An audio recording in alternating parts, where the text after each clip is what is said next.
For a moment, there was no body, no breath, no weight, no cold. Leora existed only as a point of awareness suspended in white. Not empty, but full, like the inside of a sunlit shell. Light curved around her, rippling like fabric stirred by an unseen tide. Then sensation returned. Her feet touched a surface she couldn't see, smooth, humming faintly beneath her soles. Her breath condensed into a soft glow instead of mist. When she lifted her hand, the mirror shard did not reflect her face.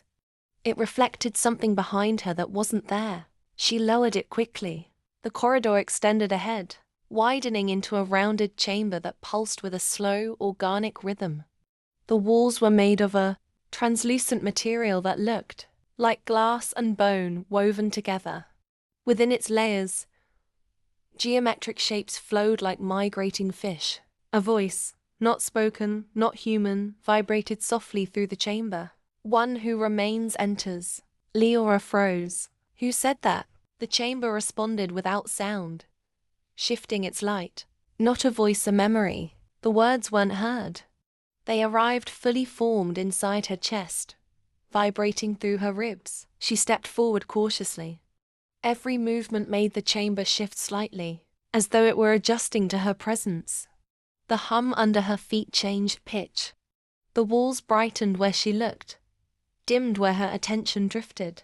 The place was alive, not breathing, but perceiving. At the center of the room stood a pedestal of folded light, about waist height, like an altar made of frozen lightning.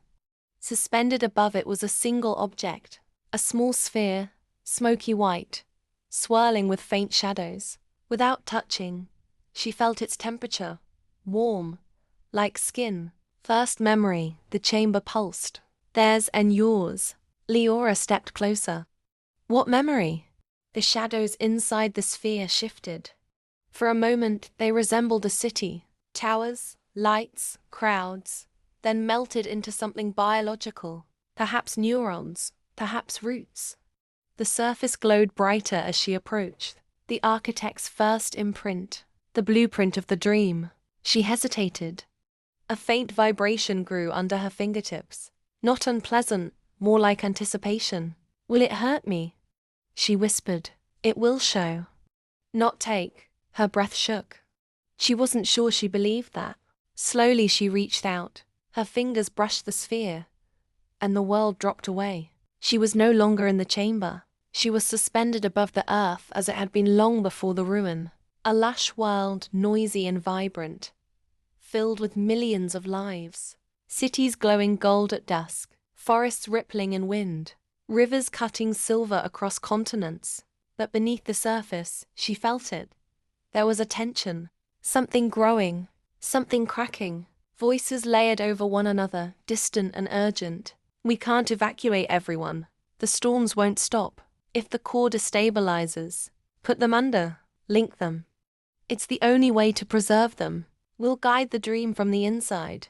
We'll keep them safe. She saw them, silhouettes standing before a vast crystalline structure deep underground.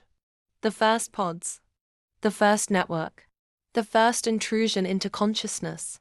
The architects. Their faces were blurred, as though memory refused to solidify them.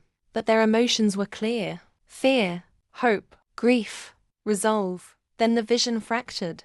Millions of minds merging like strands of silk. The dream forming. The world above collapsing. Sleepers sinking into safe illusions.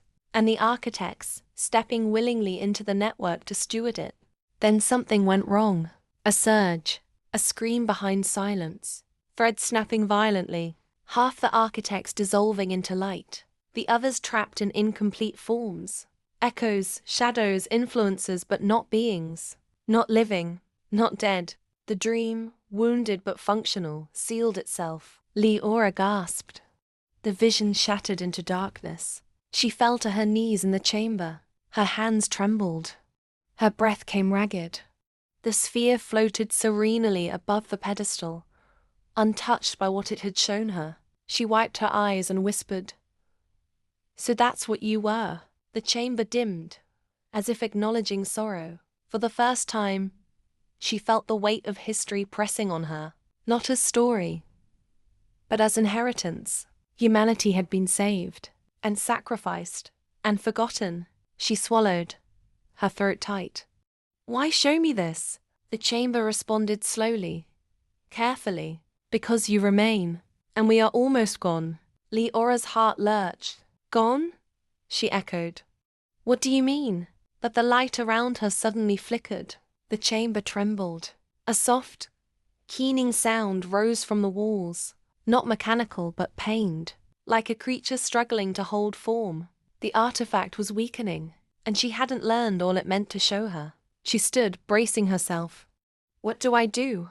The chamber pulsed once more. Find the second memory. Before this place falls, the far wall opened into a new corridor of dimmer, trembling light. She tightened her grip on her mirror shard and stepped toward the darkness.